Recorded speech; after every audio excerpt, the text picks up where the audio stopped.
Hi, I'm Gail and welcome back to lowcarbrecipe.ideas.com. Well, today what we're going to do is we're going to revise a recipe I put on a while back. I'm going to make the low-carb chocolate nuggets.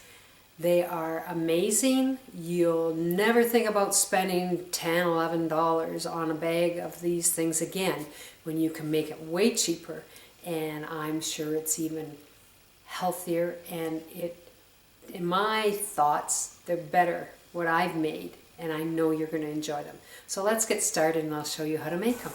Okay, we're working on the stove today because we're going to melt all our products to get ready to make these great big awesome low carb chocolate nuggets. Now I don't have a double broiler, so I've got a set of pots that they stack in one another. So what I'm doing is I've got water in the bottom of this pot, and then I'm going to put this one on top, and that's how I've created my double boiler without having to purchase another pot in the house. So what I've got here is I have 150 grams of my low carb chocolate chips, or 1.5 cups. These are my homemade ones. You see here, we're going to put them inside and we're going to melt them. You can use Lily's chocolate chips. They're sweetened with, I think it's stevia. I'm not exactly sure, but you can use them if you don't make your own. I'm just going to turn this down a little bit. And now we're going to add in our cocoa butter, which is 40 grams, or approximately a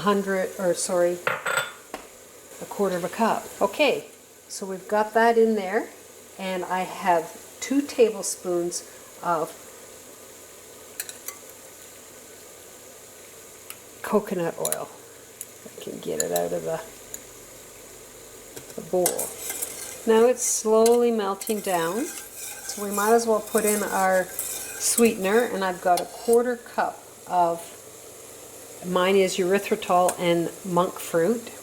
Like I said, you can use xylitol, you can use erythritol, and I powder mine. I highly recommend you powder yours because it is quite crystally when you buy it in the store, and if you powder it, it dissolves better in the recipe. And we want to just let this steam for a while because we want to make sure that all of our sweetener has dissolved. And even though our cocoa butter is totally melted, we want to just stir this and make sure we have, like I said, our sweetener dissolved so we don't have any crunchy feelings when we make our recipe. So I've taken it off the burner, and what I did was I emptied the water out of the bottom pot and dumped the chocolate into the bottom one, the bigger pot, because I want to be able to mix everything together make sure I had enough space. Don't want to waste any of this chocolate. Okay, so I'll set this aside. And now we are going to use Coconut Smiles. I don't know if you've ever heard of them, but that's the brand name, and they are shavings of coconut. You can see here they're hard, they're crunchy, and we're going to use 2.5 cups of Coconut Smiles, which is approximately 208 grams. Okay, now we're going to add in our pumpkin seeds, and that's 1/2 cup, which is approximately 67 grams. Now we're going to put in 1/2 cup of sunflower seeds. These are raw sunflower seeds. Oh yes, I was going to show you my pumpkin seeds here. This is the brand that I use. Pumpkin seeds are delicious all by themselves. Very, very good. And the raw sunflower seeds, I picked them up at the bulk store, Bulk Barn.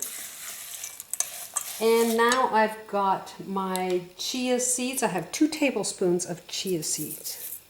So I'm going to mix that in also. And the brand name I have of that is right there, Prana. So we're going to stir this all up, mix it very well.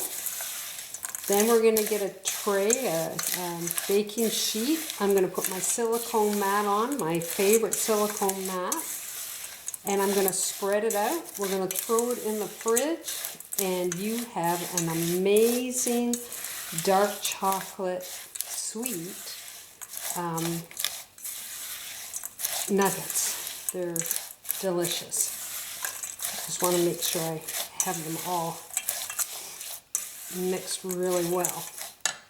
Okay, so I'm just going to grab my sheet here. So I've got my silicone mat here on top of my tray, my baking sheet, and now I'm just going to lay this on top.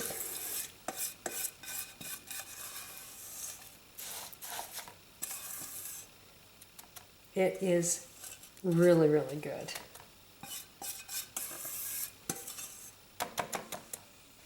I know a lot of you look at my videos and stuff, but I love the feedback when you try my different recipes. I think I've got some really awesome ones. There's so many that I've tried online from other blogs, and I just kind of go, I can't duplicate it with their recipe because I just don't like how they taste. I'm not satisfied with them, so I'm always trying to perfect mine so that it works out every time. And I know my write-ups aren't that great on my blog, but I do it myself. I'm not a professional. I just enjoy doing this, and I'm hoping that you can get whatever you can get out of these recipes and really, really enjoy them. So I'm just going to spread them out here. And my little secret that I really like is I like to take a little bit of salt and sprinkle on top of this before it's totally set. So I have my little grinder here, and I'm just gonna, I don't know if you can see that, but I'm just gonna sprinkle some on top. And that's it. We're gonna put it in the fridge, and in an hour from now, they're ready to go, and you just break them up. So I'll put them in the fridge, get them set, and then we'll be back to taste them. Okay, I got them all broken up, and actually I forgot to videotape breaking them up. I don't know what I was thinking when I did it. But anyway, they were very easy. I used a silicone mat, and I kind of folded it over, and they just started breaking them with my hands, and they worked beautifully. Now, the original ones didn't have cocoa butter in it, whereas this one does, and this way they stick together. They even stay out of the fridge way better. They don't melt in your hands like the other ones did, and they're crunchier. I don't know if you can hear that. They're delicious. Really, really good. So you can keep them in the fridge, or you can leave them in a sealed container in the cupboard or whatever. They're delicious. I really, really like them, and you're going to save so much money by making your own. Now, I have on the right-hand side of my blog, my website, lowcarbrecipeIdeas.com, that I can put free emails or free recipes. If you put your email address in there, then you can get every recipe that I put on my YouTube channel. I do not send emails to you guys to promote things or whatever. I don't have time. I don't want to do that. I just have it there so that you have the recipe in your inbox after I make one every time. So if you'd like to put your email address in there, you go ahead, because then you've got the recipe and then you can print it off at home. Anyway, you can hear it's crunchy. Absolutely delicious with a little sprinkle of the salt I put on top. A great treat. So when it comes Christmas time, special occasions, you've got something you can eat also. Really good. I love them. My husband doesn't like dark chocolate, but I love it as long as it's sweet enough. It's really good. Anyway, I want to wish you all a very, very Merry Christmas and a Happy New Year. I hope you and your families have a great time together. I know I will with my family. So you take care. Go to lowcarbrecipe.ideas.com to try this recipe and try some of my others. And we'll see you in the new year. Bye now.